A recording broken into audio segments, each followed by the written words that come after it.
No Sudden Move is a brand new crime thriller, gangster movie, crime drama, heist movie? I'm not entirely sure. It's one of those or it's all of those depending on how you're looking at this movie, but it's a brand new crime drama that just hit HBO Max over this weekend. It's directed and edited by Steven Soderberg. Don Cheadle, Noah Jupe, Benicio del Toro, Julia Fox, John Hamm, Ray Liotta, Brendan Fraser. I mean, the list goes on and on and on and on. I mean, this is an incredible cast. Don Cheadle plays a former criminal who just got out of prison and is looking for a new job because there is something that he really, really wants, and he believes the money from this job is gonna help him get it. So he and the other men that were recruited for this job go to perform the job, and the job goes horribly wrong. There is a lot of confusion. There is a conspiracy going on. Somebody sets them up, and now they all kind of have to scramble to find their way to the top of the ladder without giving anything away. That's as best I can put it. I knew virtually nothing about this movie going in. I knew that it was Steven Soderberg. I knew that the cast looked great, and I said, that's good enough for me. With this cast, how could they possibly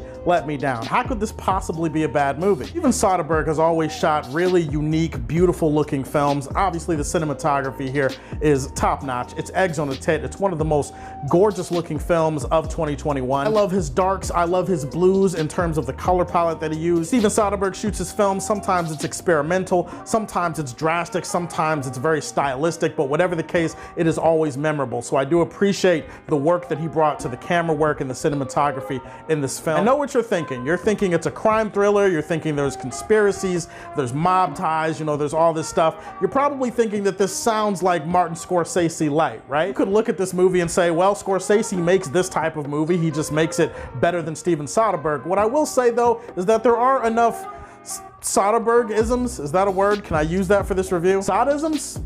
No, we can't use Sodism. Sodism sounds too much like, yeah, we can't use Sodism. There's enough Soderberg-isms about this particular crime thriller and this particular genre film that actually makes it stand out and makes it distinctive, especially from the films released in 2021. Love it when a chef and his ingredients come perfectly together to make something beautiful. That's the best way I can describe the dialogue and the acting in this movie. Dialogue here is like great ingredients that you would use to make a great meal. It's expertly written and crafted. You're hanging on to these characters every word, but all of that means little if the performers aren't delivering those words as best they can. Everybody, hands down, no matter how big or small their role, everybody brings their A game to this. Don Cheadle, in particular, Don Cheadle impressed the hell out of me in this movie. He does something with his voice and his accent that just is really, I don't really know how to describe it, but it just made his character that much more interesting and that much cooler. This is one of those Steven Soderbergh movies that is about the big mystery and it is about the story, and I love the way that he tells it. I mean, there's a main character, but I wouldn't necessarily call him the protagonist. In that sense, it creates a really interesting mystery as you get little bits of information scene by scene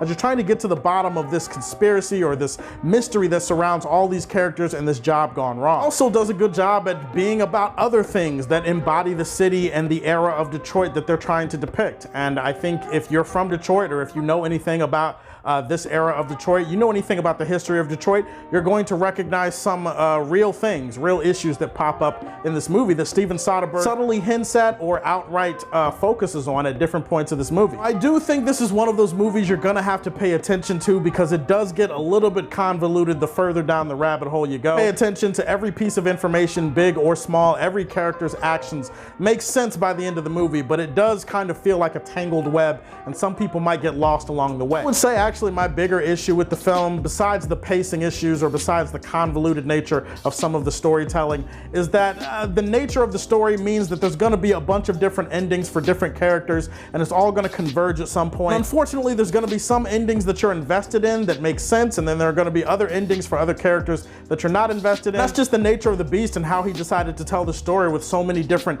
characters with different agendas and motivations, that there's gonna be endings for all of them, some of them definitive, some of them not so much.